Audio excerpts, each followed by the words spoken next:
Morning, folks. Everything new under the sun. Well, in the last days, we will see a world government and, more significantly, a one world leader come into power who will be doing great miracles. Will also bring in a one world government or lead over a one world government, and will also bring in a new monetary system. The monetary system is known in the Bible as the mark of the beast system. It's going to be some networked or electronic system where the beast, where this leader can track all transactions that happen around the world, and where if he doesn't like you, he doesn't like what you're saying on social media, etc., he can simply flip a switch and turn you off, and you can't buy or sell. And if you take this mark, you have to bow to this world leader. This is in Revelation 13. Speaking of this leader, Revelation 13 from BibleGateway.com, it says, "And I beheld another beast coming up out of the earth, and he had two horns like a lamb, and spake as a dragon. And he exerciseth all the power of the first beast before him, and causeth the earth and them which dwell therein to worship the first beast, whose deadly wound was healed. And he doeth great wonders, so that he maketh fire come down from heaven on the earth in the sight of man," just like happened in biblical times, in front of the prophets of Baal. "And he deceiveth them that dwell on the earth by means of the miracles which he had to do power in the sight of the beast, saying to them that dwell on the earth that they should make an image which had the wound by a sword, and did live." It goes on. "And he had the power to give life unto the image of the beast, that the image of the beast should speak, and cause as many as would not worship the image of the beast should be killed. And he causes all, great and small, poor and rich and poor, free and bond, to receive a mark on their right hand or their forehead, that no man may buy or sell save he that has the mark."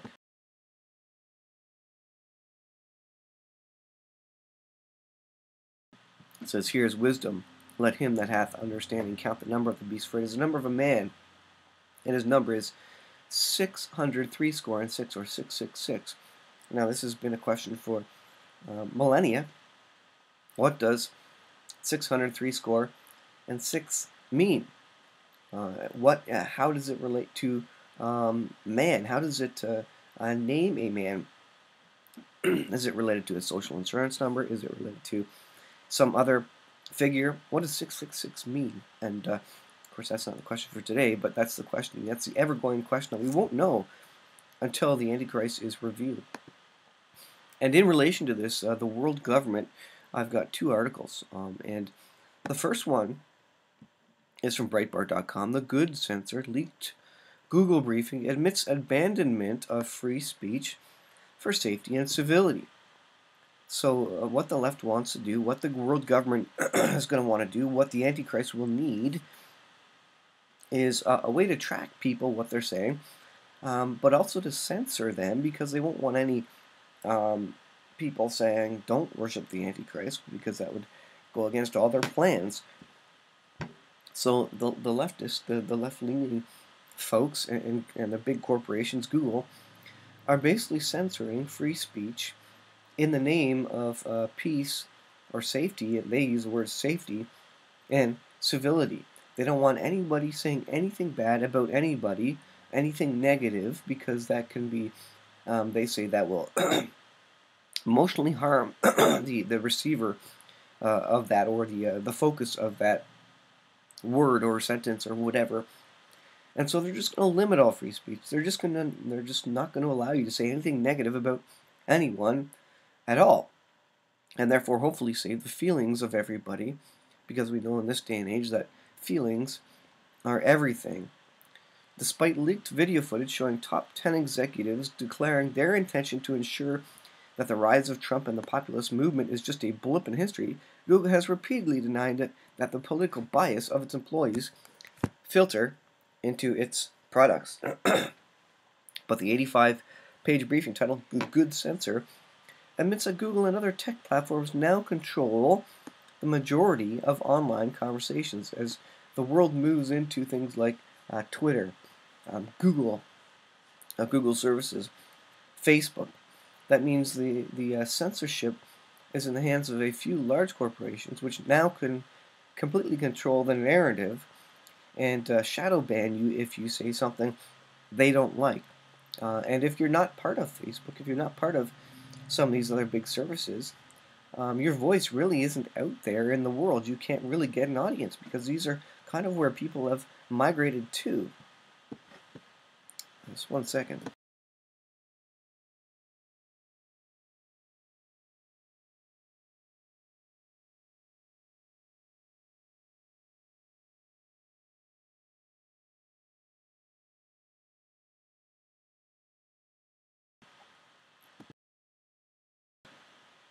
So this is where people are in the world today. This is where the conversations are. And this is where the world government is going to want to go, or it will be already at the time of the end, so that they can control what you say. If you say something incorrectly on these platforms, you can get shadow banned. That means they mute you, they remove you, they don't allow you to log in, or they simply make your post disappear. And in the last days, the world government is going to control the narrative, and this is how they're going to do it. This is one way, through technology, simply by banning you and censoring you say if it doesn't line up with their propaganda, their religion. Well, the second article I want to look at, this is from jewsnews.co.il. The UN loses even more credibility as their UNESCO agency declares Islam the world's most peaceful religion. And this is part of the propaganda. This is part of the line that they're putting out there for everyone to believe. They want to believe. They want everyone to believe that everybody is equal and all religions are equal, except for Christianity, that is. And they're going to start coming out and saying, Christianity is a problem. Because remember who's behind this. The world government, the world leaders, they don't care necessarily about Christianity. The one that does care about Christianity is Satan, and he is behind all this, driving all this. And he is the one who is going to make all the world leaders, all the leftists, all the people that he has control of, he's going to make them say that it's Christianity. Christianity is the problem. Christ is a problem. Jesus is the problem. All the Christ followers are the problem of all the world's issues. And so that's why this is creeping in. There's if Satan wasn't around, first of all, you wouldn't have sin necessarily, or at all. I guess that's a whole theological question. If Satan didn't exist, would sin exist? Maybe that's a subject for another day.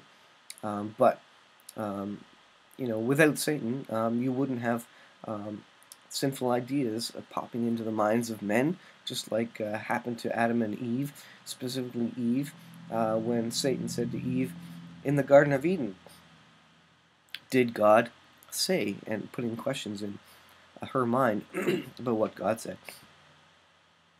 So you have these world organizations that are making the narrative and pushing propaganda and saying something and trying to sway world opinion about certain things. This is all part of the lead up to the one world government, to the one world religion.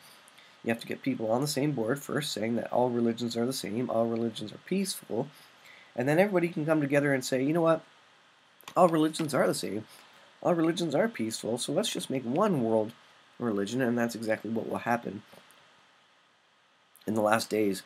The article says, after 6 months of rigorous study and analysis, we have concluded that Islam is the most peaceful religion on earth, apparently. Robert McGee, head of comparative studies wing of International Peace Foundation, declared in a press conference that was attended by UNESCO officials.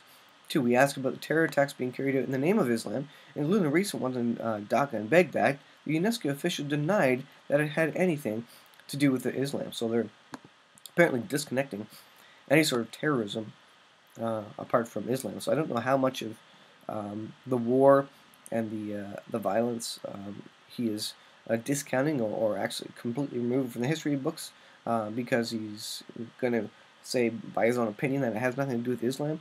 Remember, the terrorists say directly that the Quran tells them to do this and that they're doing this because of Islam.